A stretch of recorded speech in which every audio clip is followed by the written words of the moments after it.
I'd be really grateful if someone could explain to me what far right is now, because it looks as if anyone who takes a view that is sort of maybe not left of centre is far right. I've come down today just to offer support to the Jewish community.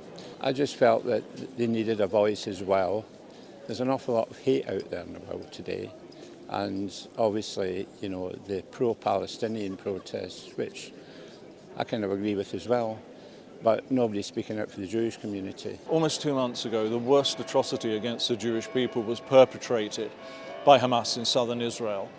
And the reaction to that, even before Israel began its military response, was a massive outbreak in anti-Semitism here and all around the world. And that's been characterized by a number of things. We've seen it over 7 weekends of marches that say they are marches for peace, but at the same time they are calling for jihad and for the intifada to be globalized. In all the years I've lived here, which is all my life, I've never felt uncomfortable like I do now, and that's sad, really sad. That's why I'm here today, because we're gathering together as one people, because Jews all over the world are just one great big family. What are your thoughts on the pro-Palestinian protests that have been taking place every Saturday? I agree with everything. I agree that the children and all the people, the innocent people in Palestine, should not be targeted.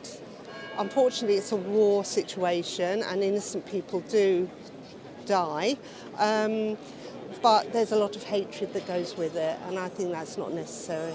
The hatred what do you mean by hatred? Towards normal Jewish people that comes out of that. It's quite like a broad assumption for everyone, do you think? Or would you say that everyone at these marches is like that? No, possibly not, but I would say I would feel very humiliated going up to London, and it has put me off a little bit coming up to London. This is my first time since all of this. Oh, really? I haven't been on any of the other marches. I just think that a group like the Socialist Worker that openly support terrorism with the small caveats that they don't support Hamas's ideas on LGBT rights and women, but they have no problem with the massacre of Israelis. So I'm like, if you're holding a sign from the Socialist Worker, which every protest, hundreds of thousands of people are, you are inadvertently advertising an anti-Semitic organisation that proudly supports Hamas. It's a damning indication of the current education that kids are getting is they have no clue what they're talking about. They bandy the word fascism around, and when actually asked about it, to maybe debate that, they have no clue. They don't know what fascism is. What examples do you mean by that? It's kind of things like that if you take an opposing view to the current marches that have been happening on the Saturdays, well, obviously you're a fascist, aren't you?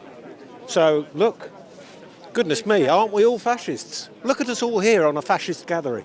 No. A fascist would be, I don't know, Mussolini maybe? I think a lot of people in this country do not understand the Middle East very well and how the Middle East works and the amount of hatred that they have towards Jews. And it's not because of politics, it's because of religion. They dislike Jews because they're non-Muslims. I mean, I've got another sign under that, but I just... Is that okay, just because like the way it says like Arab saying, and it kind of sounds like you're saying like this is what Arabs want, and they want to kill Jews, they want to kill Christians, which isn't true.